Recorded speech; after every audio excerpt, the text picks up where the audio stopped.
So when we're talking about playing as a horn player when you're playing guitar, and again, the whole idea of taking a breath and really copying horn players note for note off of these recordings is the best way to master that approach. And what I did on this backing track in the key of E flat, which is basically it's like Sex Machine, I think is what the track is supposed to be, James Brown song, is I actually played a different James Brown thing over it. I played the melody to Soul Power, the instrumental version that's on a Maceo Parker record. So that melody that I played in the key of E flat, so it's an E flat 9 chord that's going on. I played the I believe he's playing tenor sax on that track. I don't think he was playing alto sax yet, but the melody goes.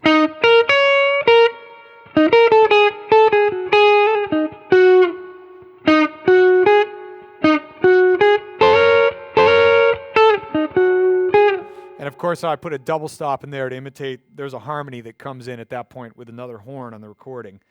So 1, 2, 3, 4, 1.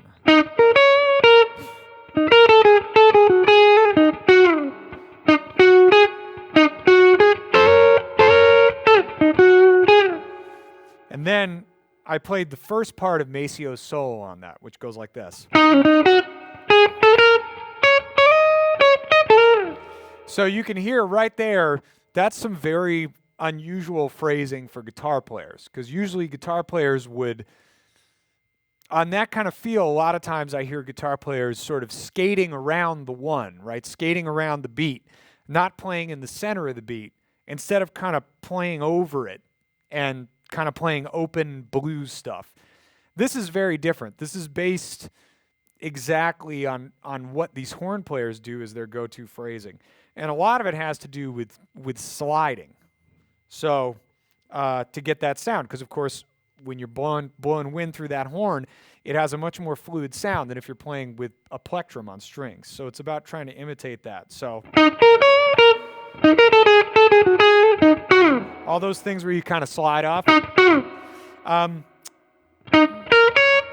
That octave jumping. So there's 2 E flats there. And another thing Maceo used to do a lot is sort of.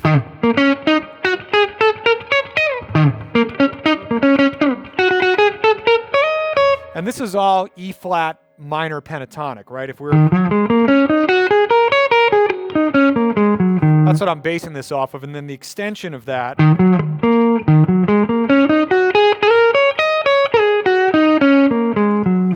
Then occasionally I'm throwing in the flat 5.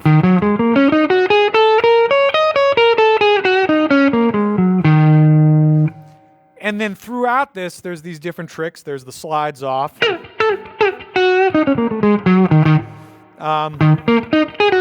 That's another one he does a lot. So starting on the root, again, that's like doubling the octave. You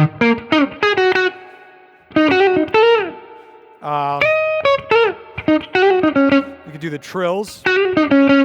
Then what's really cool is if you spend enough time hanging out in one area, when you introduce another note, you can change the harmony. And this is what's so key. We're just playing over one chord that's going over and over again. So if we just play all our ideas all at once, we're going to run out of road. There isn't going to be anything left to say. So what's really interesting is to first pick a position and work off a motif,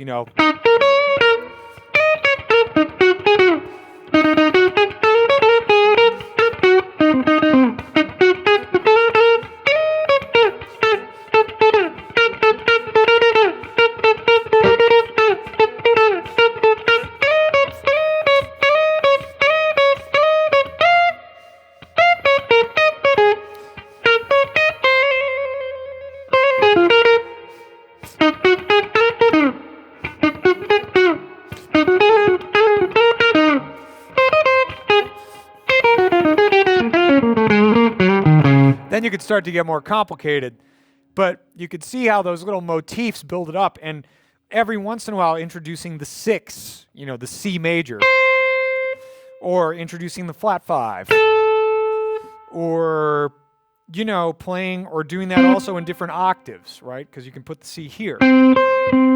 There's two Cs. So just playing E flat minor pentatonic, if that's all you do, you're not going to have those other flavors. But learning how to mix those flavors is one of the beautiful things of learning the saxophone phrasing. Is these guys are real strategic about when they play the ninth or when they play the sixth of the chord, so that it has some impact and it develops the solo. Another thing is like figuring out how to weave those spaces, really trusting the note, you know, trusting the note you're playing and having the confidence to really give the band the one. Because another mistake that a lot of improvisers make is thinking, well, the band is giving me the downbeat. No, when you're the soloist, you're giving the band the downbeat. You lead the downbeat. And that rhythmic authority is what's going to give you authority as an improviser and make the band rise up behind what you're playing. It's not their job to always to push you forward, although of course they're going to do that here and there. But you've really got to drive the ship when you're in the improvising position, not only with your volume or your attitude, but with your rhythmic feel. And that's really what the biggest lesson of this is all about. And another thing, quickly, technique-wise, is getting those slides, like different kinds of slides, sliding into this E flat here. That gives it a much more human sound than just going, you know, if you just go, instead, here I slide it, cut it off, trill into it.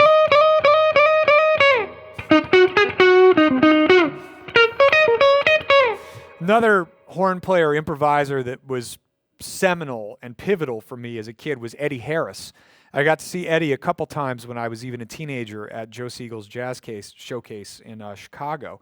And Eddie had a sound where he would play off the octaves of the horn. He was actually known for playing this intervalistic style of horn playing that would move throughout the octaves. Very, very difficult to do on the saxophone, very easy to do on the guitar. So he's a really inspiring guy to listen to, especially if you check out the Swiss Movement record he did with Les McCann, which of course has the famous tune Compared to What on it. But that way of playing intervalistically, I've already demonstrated here a bit with Maceo, the thing where you're kind of moving octaves. I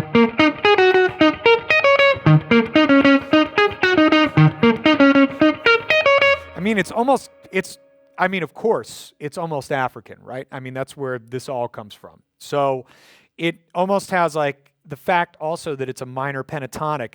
It has an almost African Afrobeat type feel to it. And then another thing you can do with octaves is doubling the octave. So that's sliding, same note.